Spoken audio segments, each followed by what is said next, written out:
ગીર સોમનાથના તાલાલામાં આવેલ ઐતિહાસિક અને પૌરાણિક શ્રીબાઈ ધામે આગામી 20 ફેબ્રુઆરીએ મહોત્સવ કાર્યક્રમ યોજાશે। ભક્ત શ્રી પ્રહલાદના આદ્ય ગુરુ તથા પ્રથમ યુગના ભક્ત શિરોમણી શ્રીબાઈ માતાજીના નવનિર્મિત દિવ્ય ભવ્ય અને કલાત્મક મંદિરનું નવનિર્માણ અને પ્રાણ પ્રતિષ્ઠા મહોત્સવ કાર્યક્રમ આગામી 20 ફેબ્રુઆરીના રોજ ગીર સોમનાથ જિલ્લાના તાલાલા ગીર મુકામે યોજાનાર છે, જે અંતર્ગત તડામાર તૈયારીઓને આખરી ઓપ અપાઈ રહ્યો છે। ભારતમાં ગુજરાતમાં સૌરાષ્ટ્રની ભૂમિમાં સંત સુરા ભક્ત અને સતીઓ તેમજ 33 કરોડ દેવી દેવતાઓનો જ્યાં વ્યાસ છે, જ્યાં ગરવો ગીરના રવ્યાતક પર્વત અને પ્રભાસ ક્ષેત્રમાં પ્રથમ જ્યોતિર્લિંગ ભગવાન સોમનાથ બિરાજમાન છે। માર્કંડ પુરાણ, ગમુરાવકૃત રામાયણ, બૃહદ કૃષ્ણ જાંબલિયા ધર્મગ્રંથના ઉત્તરાર્ધ ભાગમાં તેમજ નાભાજીકૃત ભગત ગ્રંથમાળ તેમજ રામજ્યોતિ રામાયણના પૂર્વાધ બાલકાંડમાં અને ભક્તરાજ સલારામ બાપા તેમજ અનેક સંતોની વાણી ભજનો પદોમાં ઉલ્લેખ મુજબ પ્રાચીન યુગમાં પ્રભાસ ક્ષેત્રમાં આવેલા તાલાલા ગીર હજારો વર્ષ પહેલા સતયુગમાં હિરણ્યખંડા નામથી જાણીતું એના રાજા દાનવરાજ હિરણ્યકશ્યપ હતા। જંગલના વનરાઈથી ઘેરાયેલા પહાડોમાંથી વહેતી અને સોમનાથથી ત્રિવેણી સંગમમાં મળતી હિરણાવતી હિરણ નદીના પાવન તટ પર તાલાલા ગીરમાં ધર્મને બચાવવા માટે પ્રજાપતિ શ્રીબાઈ માતા સેજુબાઈ અને પિતા રિદ્ધેશ્વરના ઘરે મસા સુદ બીજને દિવસે પ્રગટ્યા હતા। સતયુગમાં રાજા હિરણ્યકશ્યપનું બ્રહ્માજી તપસ્યાને કારણે અમર થવાનું વરદાન મળ્યું, જેમાં તે જમીન પર કે આકાશમાં, ઘરમાં કે બહાર, રાત કે દિવસ, ન પ્રાણી કે પક્ષીઓથી, ન અસ્ત્ર કે શસ્ત્રથી મૃત્યુ ન થાય તેવું વરદાન મેળવી રાજ્યની જનતા પર અત્યાચાર શરૂ કર્યા, ધર્મ કાર્ય અને ભગવાનના નામ પર પ્રતિબંધ લાદી દીધો। આ સમય શ્રીબાઈ માતાજી અને સિદ્ધેશ્વર દંપતીએ ધર્મની રક્ષા કરવા જમીનમાં ભયરું ગળાવી છાની છાની ભક્તિ સાથે સત્સંગ અને ધર્મનો પ્રચાર પ્રસાર કર્યો અને સનાતનની જ્યોતને જલતી રાખી। કહેવાય છે કે નરસિંહ ભગવાનનું પ્રાગટ્ય આ વિસ્તારમાં થયું હતું। શ્રીબાઈ માતાજીએ ભક્ત પ્રહલાદને સળગાવતા નિવાડામાંથી બિલાડીના બચ્ચાને જીવનદાન અપાવ્યું, શ્રી હરિની પ્રતીતિ કરાવી, ભક્ત પ્રહલાદને હરિ નામનો મહામંત્ર આપી ધર્મનો ઉપદેશ આપ્યો।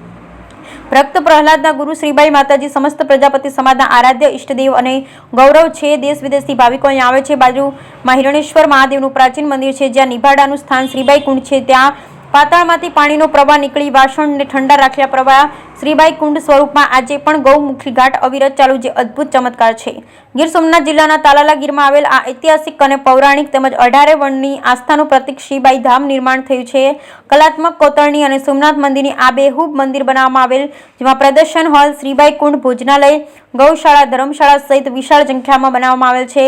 આગામી તારીખ 20 ફેબ્રુઆરીથી 22 ત્રિદિવસીય ભવ્ય કાર્યક્રમ યોજાશે, જેમાં શોભાયાત્રા, દેવી દેવતા પૂજન, મહાઆરતી, જલયાત્રા, શિખર પ્રતિષ્ઠા, પ્રાણ પ્રતિષ્ઠા, મહાપ્રસાદ, સંતવાણી સહિતના કાર્યક્રમ યોજાશે। કાર્યક્રમમાં ગુજરાતના મુખ્યમંત્રી ભૂપેન્દ્ર પટેલ, પ્રદેશ ભાજપ પ્રમુખ CR પાટીલ સહિત સાંસદ, ધારાસભ્યો, સંતો, મહંતો, ભારતભરના પ્રજાપતિ સમાજ અને ધર્મગુરુઓ લાખોની સંખ્યામાં ઉપસ્થિત રહેનાર છે।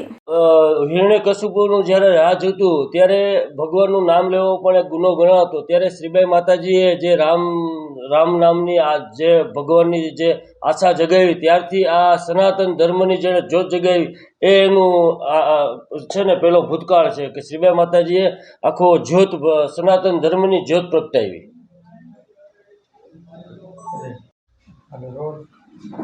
ઓકે છે સાહેબ, આખો કાર્યક્રમ છે અયોધ્યાની અંદર રામ મંદિર તો બને છે, પરંતુ તાલાલામાં જે મંદિર બને છે કયું મંદિર છે સાહેબ, ઇતિહાસ શું છે ને આપણો કાર્યક્રમ શું છે? અત્યારે શ્રીબાઈ માતાજીનું જે સમગ્ર પ્રજાપતિની આસ્થાનું કેન્દ્ર છે અને અહીંના જે આ વિસ્તારના લોકો જેમાં આસ્થા ધરાવે છે, તો એ શ્રીબાઈ માતાજીનું અહીંયા મંદિર બની રહ્યું છે, આપણું નવનિર્માણ મંદિર, અને તેમાં નરસિંહ ભગવાન અને ચતુર્ભુજ ભગવાન તેમજ ગણપતિ ભગવાન અને વિષ્ણુ ભગવાન તેમજ અમારા જે પ્રજાપતિ સમાજના જે કુળદેવીઓ જે છે એ દુર્ગા નવ કુળદેવોના પણ મંદિર। શ્રીબાઈ ધામમાં મહોત્સવ છે 3 દિવસનો, કઈ તારીખે છે અને જે સરકારમાં જે માંગ કરી? આજે કે પ્રાણ પ્રતિષ્ઠા મહોત્સવ તારીખ 20, 21, 22 ફેબ્રુઆરી 2024ના 3 દિવસનો ત્રિદિવસીય મહોત્સવ છે। 20 તારીખના રોજ સર્વે દેવી દેવતાઓની શોભાયાત્રા નીકળવાની છે, સમગ્ર તાલાળાને શણગારવામાં આવશે। 21 તારીખના રોજ યજ્ઞ હવન છે અને 22 તારીખના રોજ આપણે માતાજી મંદિરની અંદર બિરાજમાન થવાના છે। 3 દિવસની અંદર લોક ડાયરો છે, કાન ગોપી છે, દાંડિયા રસના પ્રોગ્રામો છે અને જે કંઈ દાતા શ્રેષ્ઠીઓ છે, જ્ઞાતિના મહાનુભાવો છે, રાજકીય મહેમાનો છે, એ સમગ્ર વ્યક્તિઓ અહીંયા પધારવાના છે અને એમનું શ્રીબાઈ ધામ દ્વારા સન્માનના કાર્યક્રમ પણ રાખવામાં આવ્યા છે। ખાસ કરીને પ્રાચીન ને ઐતિહાસિક જગ્યા છે, ત્યારે સરકાર ગુજરાત ટુરિઝમમાં લેવા માટે આપ દ્વારા જે રજૂઆત કરવામાં આવી શું છે? આ પ્રાચીન મંદિર છે, અહીંયા ટુરિસ્ટ